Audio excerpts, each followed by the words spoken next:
Hello everyone, my name is Ekta Gupta और आज हम लोग कुछ important sections and definitions deal करने वाले हैं।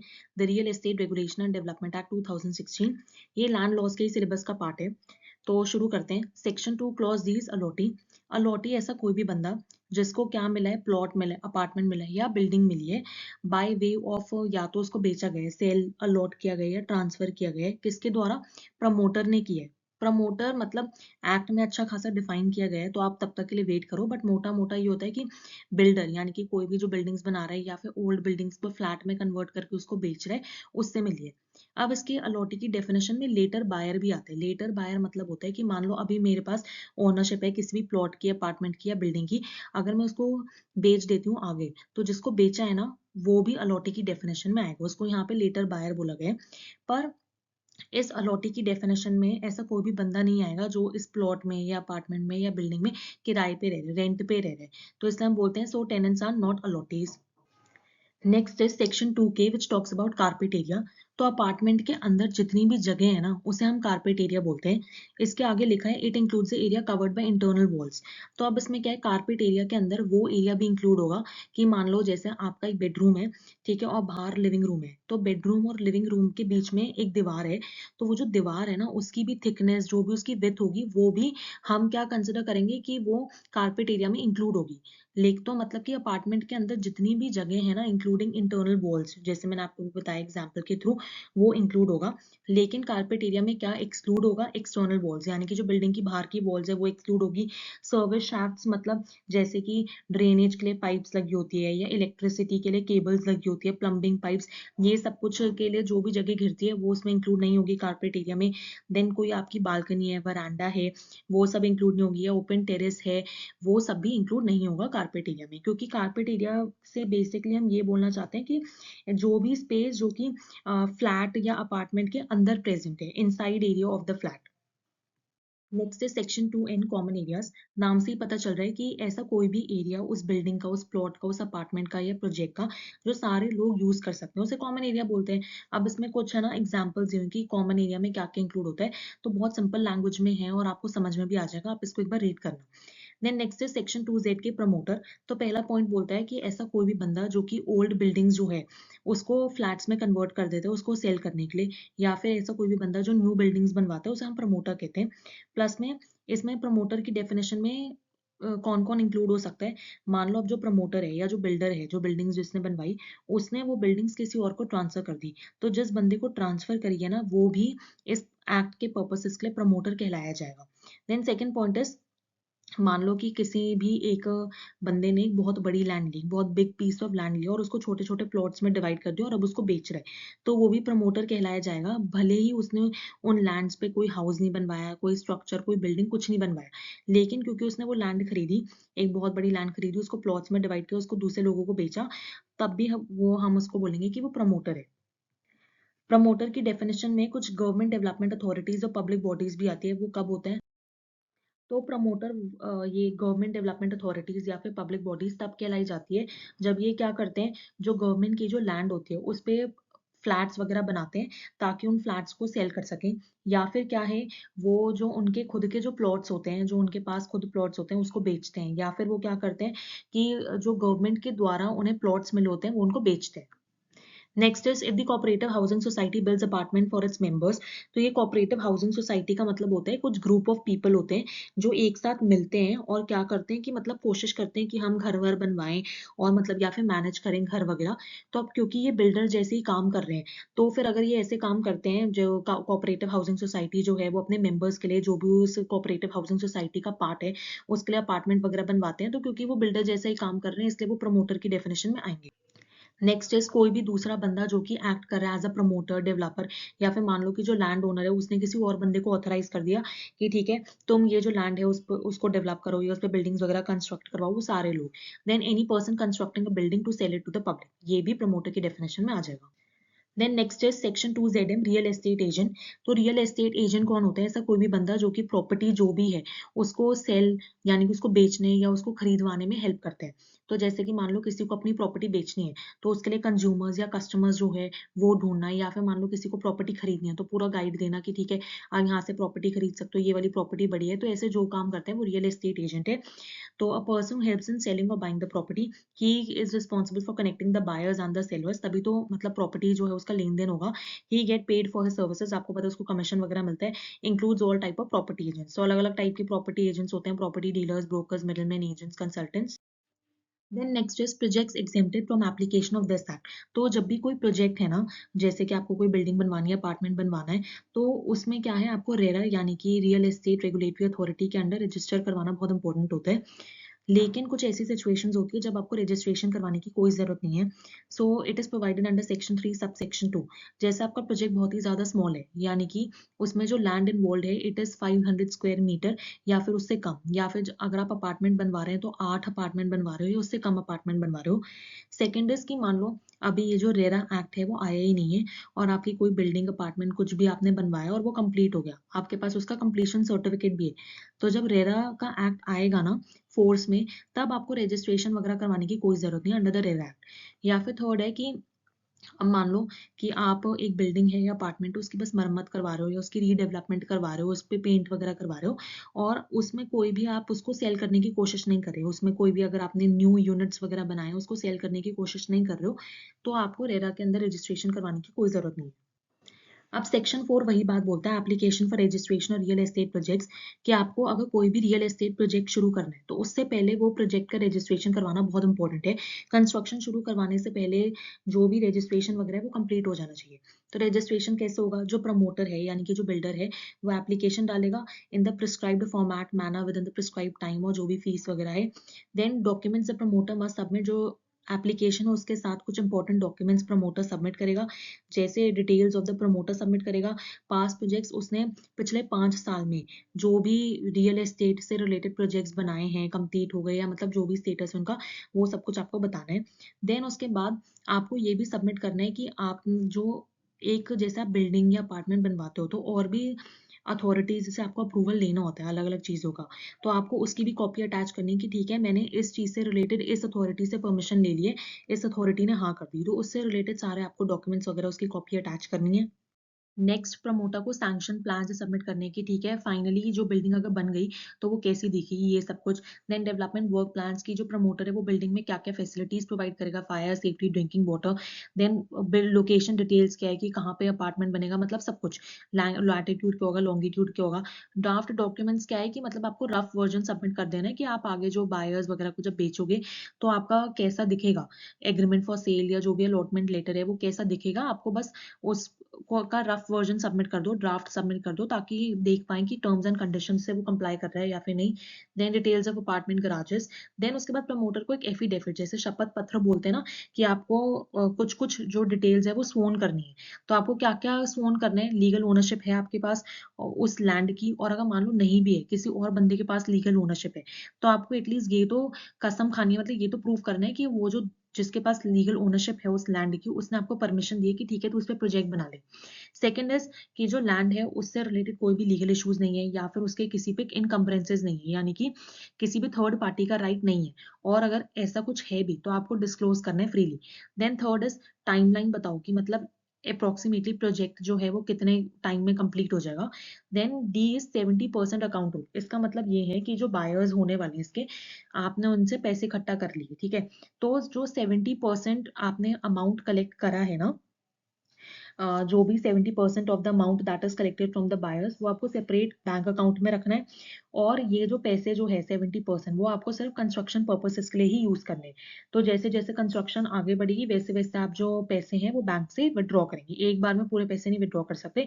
जैसे जैसे कंस्ट्रक्शन बढ़ेगी वैसे वैसे आपको उसी प्रपोर्शन में पैसे निकालने और उस पर ही सिर्फ लगाने हैं।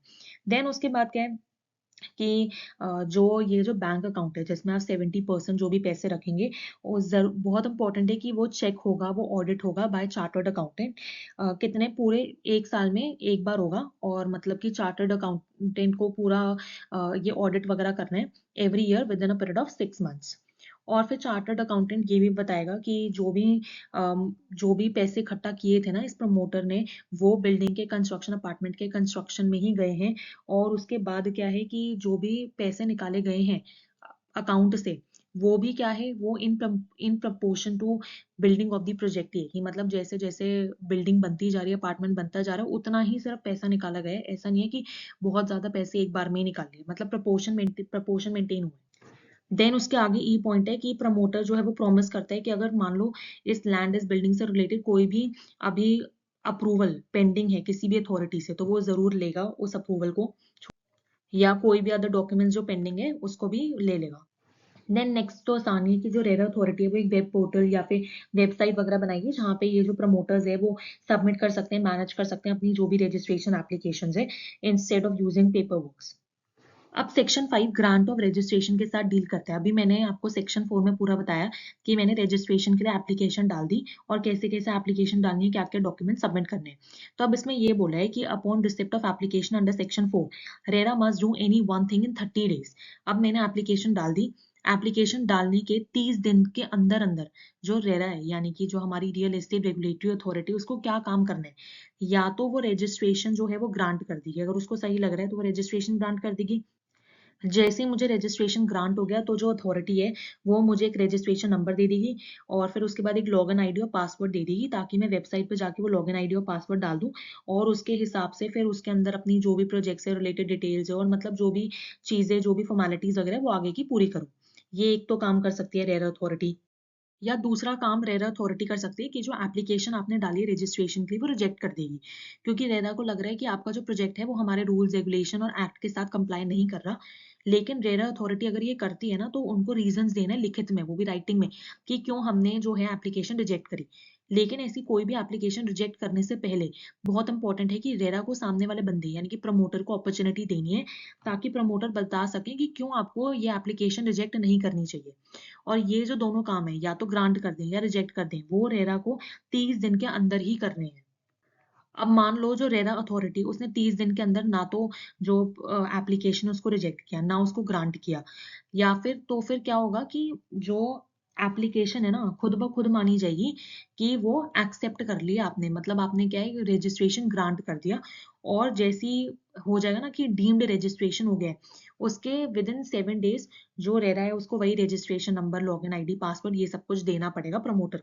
और ये जो भी रजिस्ट्रेशन जो है ना, ओवरऑल रजिस्ट्रेशन कब तक वैलिड होते हैं, रजिस्ट्रेशन उतने टाइम के लिए वैलिड होते हैं जितना आपने बोला है ना कि ठीक है हमारा जो प्रोजेक्ट है ना वो इतने इतने टाइम तक के लिए, मतलब मोटा मोटा अप्रोक्सीमेटली इतने टाइम के लिए कंप्लीट हो जाएगा, तो रजिस्ट्रेशन सिर्फ तब तक ही वैलिड है।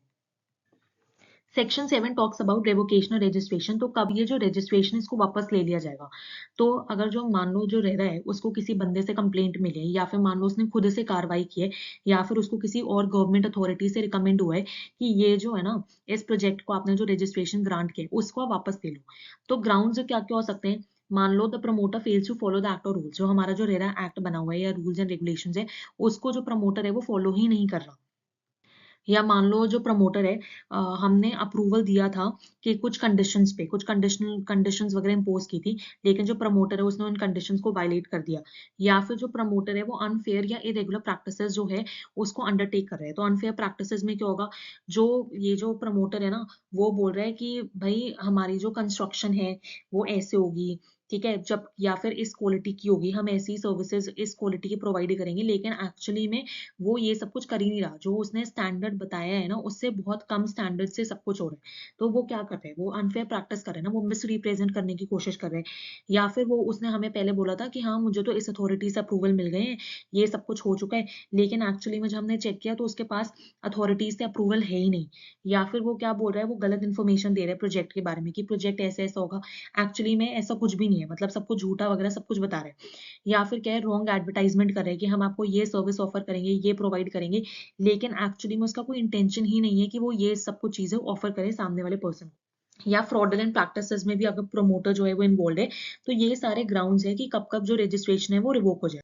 अब ऑफ कोर्स जो रेवोकेशन है उसका भी कोई प्रोसीजर होता होगा, तो क्या प्रोसीजर है, अगर आप रिवोक करने का सोच रहे हो ना, तो रिवोक करने से पहले मतलब 30 दिन पहले आपको एक रिटन नोटिस देना है लिखित नोटिस के अंदर क्या होगा, रीजंस लिखे होंगे कि क्यों आप सोच रहे हो कि हमें ये आपको जो रजिस्ट्रेशन हमने आपको दिया है वो रिवोक करना है। और उसके बाद आपको क्या करना है, आप सीधा ही नहीं रिवोक कर दोगे। आपने रिवोकेशन करने से 30 दिन पहले आपने रिटन नोटिस दिया, रीजंस वगैरह लिखे। अब उसके बाद जो प्रमोटर है उसको भी अपॉर्चुनिटी मिलेगी कि वो अपनी बात सामने रखें कि क्यों आपको रिवोक नहीं करना चाहिए। अब सीधा रिवोक करने की बजाय जो रेरा अथॉरिटी है वो एक और काम कर सकती है कि चलो, रेरा अथॉरिटी बोलेगी ठीक है हम रिवोक नहीं करते रजिस्ट्रेशन, लेकिन हम कुछ आपके ऊपर इंपॉर्टेंट कंडीशंस और कुछ टर्म्स एंड कंडीशंस लगा देते हैं जो कि बहुत इंपॉर्टेंट है कि आप उसको फॉलो करो। तो फिर वो हमने इम्पोज कर दी instead of directly revoking the registration. अब मान लो, ठीक है, ये सब कुछ तो बात हो गई कि क्या-क्या कर सकते हैं, रिवोकेशन कर सकते हैं, और अगर रिवोकेशन नहीं है तो आपको वार्निंग वगैरह दी थी, टर्म्स एंड कंडीशंस अप्लाई कर दी कि आप जो जो भी चीज़ें हैं उसको फॉलो करो। अब अगर मान लो कि रजिस्ट्रेशन सही में रिवोक हो गया तो क्या होगा? पहली बात ये होगी, जो प्रमोटर है जिसको लॉगिन आईडी, पासवर्ड वगैरह सब कुछ दिया था, आपको वो सब कुछ डिनाई हो जाएगा। आपसे वो सब कुछ जो एक्सेस है वो वापस ले लिया जाएगा। आप वेबसाइट को एक्सेस नहीं कर पाओगे। आपका जो नाम है वो डिफ़ॉल्टर्स लिस्ट में डाल दिया जाएगा। आपकी जो हमारी वेबसाइट है उस पे आपकी फ़ोटो डाल दी जाएगी कि ये डिफ़ॉल्टर है, इसने वायलेट किए जो भी चीज़ें हैं। फिर उसके बाद जो अदर स्टेट अथॉरिटीज़ होंगी उनको भी इन्फॉर्म कर दिया जाएगा कि ये जो प्रमोटर है वो डिफ़ॉल्ट। देन उसके बाद जो अभी प्रोजेक्ट जो है, जो पेंडिंग है, उसको रेरा अथॉरिटीज़ मतलब स्टेप्स वगैरह लेगी कि कैसे उस प्रोजेक्ट का क्या करना है, कैसे उसको कंप्लीट करना है। और मैंने आपको जैसे पहले भी बताया था कि 70% एक अकाउंट रूल है, बैंक अकाउंट रूल है, तो उसमें जो पैसे पड़े हैं, वो अब इसको फ्रीज़ कर देंगे, उसमें से कोई पैसे नहीं निकाल सकता। जो रेरा अथॉरिटी है वो डिसाइड करेगी अब उन पैसों का क्या करना है, उनको कैसे विथड्रॉ करना है और वो कैसे प्रोजेक्ट वगैरह कंप्लीट होगा। या फिर कोई भी अदर डायरेक्शन इश्यू कर सकती है, either in the interest of the public, या जो भी अलॉटीज़ है जिनको ये प्लॉट वगैरह, लैंड वगैरह जो भी मिलेगा उन सब के लिए, उनके इंटरेस्ट में कोई भी डायरेक्शन, कुछ भी गाइडलाइन इश्यू कर सकती है। Section 9 talks about registration of the real estate agents. तो जो मैंने आपको बताया था ना कि रियल एस्टेट एजेंट्स कौन होते हैं, जो फैसिलिटेट करते हैं बाइंग में या फिर सेलिंग में ऑफ द प्रॉपर्टी। तो अब क्या है, उनका भी रजिस्ट्रेशन बहुत इंपॉर्टेंट है। तो अब रजिस्ट्रेशन उनका कैसा होगा, वो वही कि जो रेरा अथॉरिटी है उनको रजिस्ट्रेशन के लिए एप्लीकेशन डालेंगे in the prescribe form, manner, time, fees and documents. फिर उसके बाद जो रेरा है वो क्या करेगी, अगर उसको लग रहा है कि ठीक है सब कुछ सही है, सारी कंडीशंस वगैरह ठीक है, तो फिर या तो वो जो रजिस्ट्रेशन है उसकी एप्लीकेशन को ग्रांट कर देगी, या फिर एप्लीकेशन फॉर द रजिस्ट्रेशन को रिजेक्ट कर देगी, इस ग्राउंड पे कि ठीक है वो रूल्स हमारे फॉलो नहीं करता, या जो भी एक्ट वगैरह वो फॉलो नहीं करता। और अगर उसको और भी रीजंस लग रहे हैं तो उसको पूरा रिकॉर्ड करेगी राइटिंग में। देन उसके बाद सीधा ही नहीं रिजेक्ट कर देगी, पहले जो सामने वाला जो बंदा है, जो रियल एस्टेट एजेंट है, उसको वो चांस देगी, अपॉर्चुनिटी देगी बताने के लिए कि क्यों मेरी जो एप्लीकेशन है for the registration real estate agent आपको रिजेक्ट नहीं करनी चाहिए, क्यों वो जो एप्लीकेशन है वो बिल्कुल सही है। अब इसमें भी ना एक प्रिस्क्राइब्ड पीरियड होता है कि इतने टाइम पीरियड के अंदर रेरा अथॉरिटी को या तो एप्लीकेशन जो है वो रिजेक्ट करनी होती है, या फिर एप्लीकेशन जो है वो ग्रांट करनी होती है। लेकिन अगर इन दोनों में से कोई भी काम रेरा अथॉरिटी नहीं करती है, तो फिर क्या होगा, जो रियल एस्टेट एजेंट है उसकी एप्लीकेशन मानी जाएगी कि वो एक्सेप्ट हो गई है, मतलब उसका डीम्ड रजिस्ट्रेशन हो जाएगा, और उसको रजिस्ट्रेशन नंबर मिल जाएगा। और वो किसी भी अगर सेल में हेल्प करवाता है, मतलब उसको किसी भी सेल को फैसिलिटेट करता है, परचेज में फैसिलिटेट करता है, तो बहुत इंपॉर्टेंट है कि उसका रजिस्ट्रेशन नंबर मेंशन हो। और ये रजिस्ट्रेशन कब तक चलेगा, वही वो प्रिस्क्राइब्ड पीरियड होते हैं उस तक चलेगा, और रिन्यूअल होता रहेगा उसका जब तक आप पैसे देते रहोगे, फीस जो है वो भरते रहोगे, तब तक इस रजिस्ट्रेशन का रिन्यूअल हो जाएगा। लेकिन अब क्या है, ये जो रजिस्ट्रेशन है ना उसको वापस लिया भी जा सकता है या उसको सस्पेंड भी कर दिया जा सकता है। अगर रेरा अथॉरिटी को लग रहा है कि आपने कोई भी जो कंडीशंस पे ये रजिस्ट्रेशन आपको ग्रांट हुआ था, आपने वो फुलफिल करने से आप नाकाम रह चुके हैं, आपने ब्रीच की है, या फिर रेरा अथॉरिटी को लग रहा है कि आपने ये जो रजिस्ट्रेशन है वो मिस रिप्रेजेंटेशन, फ्रॉड, इन सब माध्यम से लिया था। लेकिन वही बात है, ऐसा कोई भी रेवोकेशन या सस्पेंशन नहीं होगा जब तक कि सामने वाला जो बंदा है उसको अपॉर्चुनिटी टू बी हर्ड नहीं मिल जाती। जब तक उसको अपने आप को खुद को एक्सप्लेन करने का मौका नहीं मिल जाता कि मैं गलत क्यों नहीं, ये सब कुछ। Then section takes 10 talks about functions of real estate agents. इसमें क्या है, पहला पॉइंट यही बोल रहा है कि अगर रियल एस्टेट एजेंट जो है वो रजिस्टर्ड नहीं है तो वो कोई भी सेल परचेज में फैसिलिटेट नहीं करवाएगा, बिल्कुल भी नहीं। देन सेकंड पॉइंट क्या है, कोई भी अकाउंट्स है, डॉक्यूमेंट्स है, रिकॉर्ड्स है, उनको मेंटेन करने में वो हेल्प करेगा। थर्ड है कि अनफेयर ट्रेड प्रैक्टिसेस में तो बिल्कुल इन्वॉल्व नहीं होगा। अनफेयर ट्रेड प्रैक्टिसेस माने तो जो मैंने आपको पिछली बार भी बताए थे, जैसे कि कोई भी फॉल्स मिसलीडिंग स्टेटमेंट्स करना, या फिर ये बताना कि हम तो इतनी मतलब हाई क्वालिटी सर्विसेज प्रोवाइड करते हैं, ऐसी स्टैंडर्ड ऑफ सर्विसेज प्रोवाइड करते हैं, बल्कि कुछ भी नहीं है, ठेंगा। या फिर क्या है कि आप ये बोल रहे हो कि मेरे पास ये अप्रूवल है या फिर मेरे पास ये एफिलिएशंस है, लेकिन एक्चुअली में आपके पास ऐसा कुछ भी नहीं है, आप झूठ वगैरह बोल रहे हो। या फिर आप किसी भी चीज़ को मिसरिप्रेज़ेंट कर रहे हो, झूठ बता रहे हो, है कुछ और आप कुछ और बता रहे हो, ये सब कुछ नहीं करना। या फिर एडवर्टाइज़मेंट वगैरह आपको बिल्कुल भी नहीं करनी कि मैं तो ये सर्विस प्रोवाइड करता हूँ, मैं तो वो सर्विस प्रोवाइड करता हूँ, इस प्रॉपर्टी के साथ डील करता हूँ, लेकिन असल में आप झूठ बोल रहे हो, आप ऐसा कुछ भी नहीं करते हो।